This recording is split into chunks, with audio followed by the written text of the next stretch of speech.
So, what are we talking about? I'm just gonna wrap up some politics stuff, some U.S. politics. There's been a lot going on. Politics make me so horny. Come on. It's a t-shirt. For fuck's sake. Well, technically it's a quote, and then the quote became a t-shirt. But Yeah. Anyway.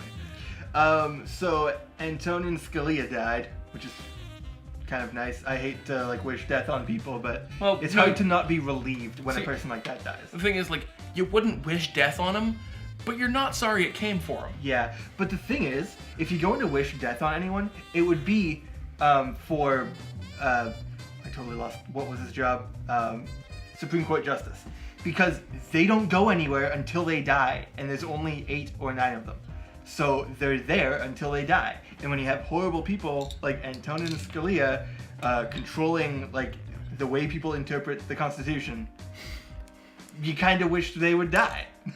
There's nothing else you can really do about it because they don't go anywhere. Yeah. So, yeah, he died. And the Republicans are all being like, we're not going to let Obama choose anyone, which is blatantly against the Constitution. Mm-hmm. They want to wait until the next...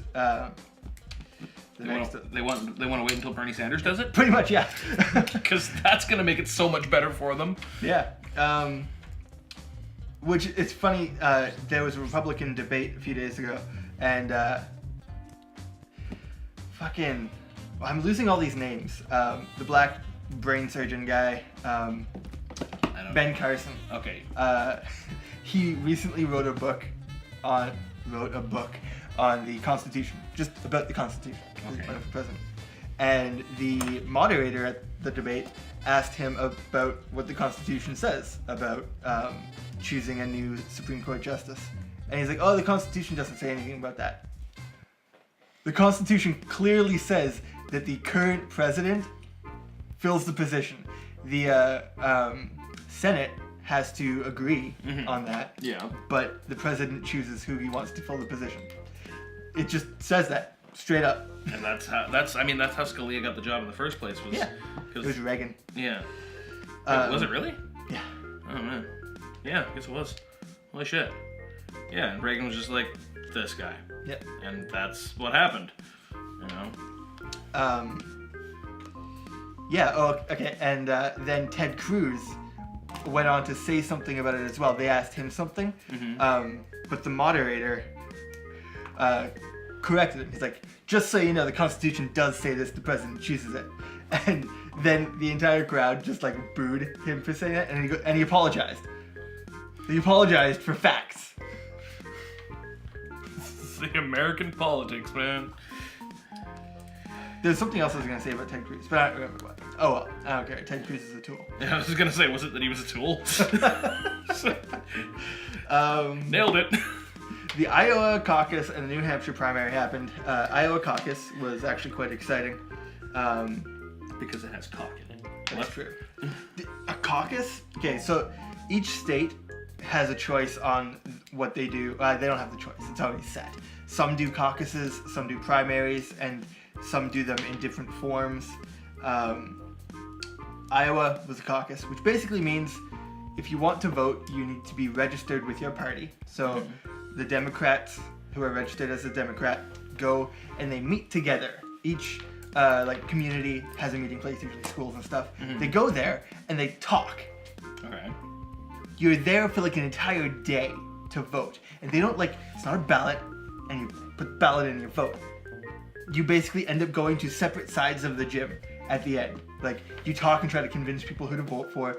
Hillary's people go one side and Bernie's people go to the other side, and they count the heads, write it down, and send the number in. That's weird. Isn't that the most ridiculous thing? It's ridiculous. What's wrong with walking over and being like, ballot? Yeah, right? That's how we got our fucking prime minister. Yeah, and the thing is though, it's so discouraging to people who probably otherwise would vote, except for the fact that they know they have to take an entire day off of work and go spend their time bored as fuck in some gym. Talking to some people who don't really give a fuck. Yeah. So the Iowa caucus was extremely tight. It was 49.9% for Hillary and 49.6% for Bernie Sanders. Now, the way that works, the way the Democratic primary works, is a lot like the way we elect a prime minister, in that we get members of parliament who then vote for the prime minister for our votes. So we're voting for our MP who votes for the prime minister. Right.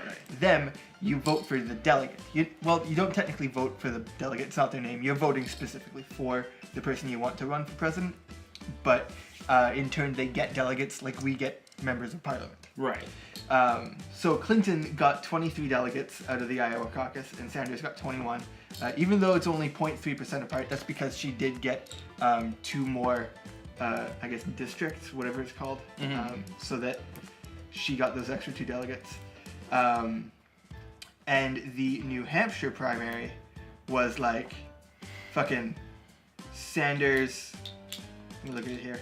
151,000 people voted for Sanders. 95,000 voted for Clinton. 38 to 60%. He destroyed her by 22%. That's like unheard of. That's crazy.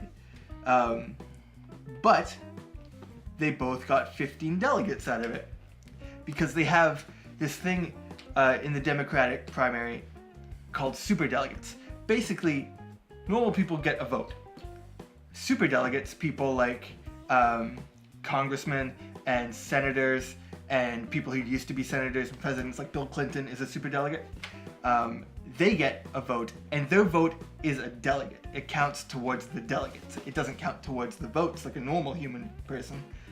So when 10,000 people roughly equal 1 delegate, Bill Clinton equals 1 delegate. Random congressman equals 1 delegate. And technically the superdelegates don't get to vote until the entire primary is over. They're the last things to do. But there's, how many are there?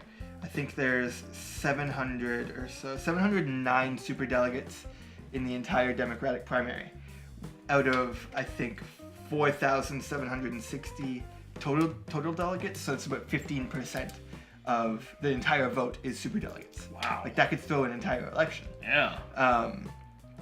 And it potentially will, because Hillary Clinton has, how many of them? She has a lot of them backing her. It doesn't say here, but she has about 701, and Bernie Sanders is 8. But the thing is, that's what happened in 2008 with Obama versus Hillary, and Obama got such a crazy amount of the popular vote that the superdelegates were like, yeah, we kind of have to split our vote because people will revolt. And that would happen again now, but I'm less inclined to say that they're actually going to change the vote because the Democratic National Committee was pretty in support of both Obama and Hillary. They're not in favor of Sanders at all. Right. No establishment politician in the entire United States is at all for Bernie Sanders. So I think it's going to be kind of unlikely that they will change the vote unless they specifically want to prevent a violent revolt from people for throwing an entire election. So we'll see what happens there. Yeah. But that's angrifying. Yeah. In other American politics news, Trump in the last Republican debate, no, this is good. Okay. He said that Bush was a terrible president. He said that he did not make America safe and 9/11 happened on his watch. I was like, whoa, what? But the thing is, that could potentially both benefit him or hurt him. I mean, Trump's voter base is all about him being a badass. That's all they care about. They're like, he's upsetting people. That's great. I like that. He's saying what's on his mind. Yeah. That's all they really care about. But he's unlikely to get any conservative voters that aren't already dumb enough to vote for him. Right. For saying that Bush sucked balls. So, yeah. I mean, I don't he know. did, but, you know. Yeah. I don't know. It's very interesting. I'm interested to see the polls that come now and to see what happens in Nevada and South Carolina, because those are the next 2 primaries. Yeah. Apparently Nevada is kind of for Hillary. I can't remember. I feel like that's what the poll said. But I feel like it should be a very Bernie Sanders state. I don't know. Yeah. They're like uber progressive there. Well, aren't they? What happens in Vegas Yeah. stays on Facebook. Huh. Yeah. So, U.S. politics is so interesting compared to Canadian politics. Canadian politics is basically vote for the guy who ain't the guy we don't like. Yeah. It's pretty much what it came down to. Although, what's interesting is in America, they get to choose. People get to choose who they want to run their party. Yeah. We don't get to do that. No, we don't. We're like handed these guys. Yeah. We're like, which one sucks less? Yeah.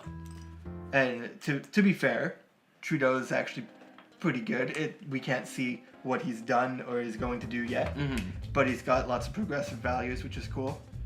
I don't know how he is with the establishment. I imagine he's probably fairly establishment. But yeah. Well, our establishment ain't that bad anyway, by comparison. By comparison. By comparison. Absolutely. But, I mean, it's incredible to think that, like, when Bernie Sanders becomes president, that will change our world, too. Like... Well, it will. I mean, there's no doubt about that. Yeah. They have to work together as well. And I think that Trudeau and Sanders would actually work quite well together.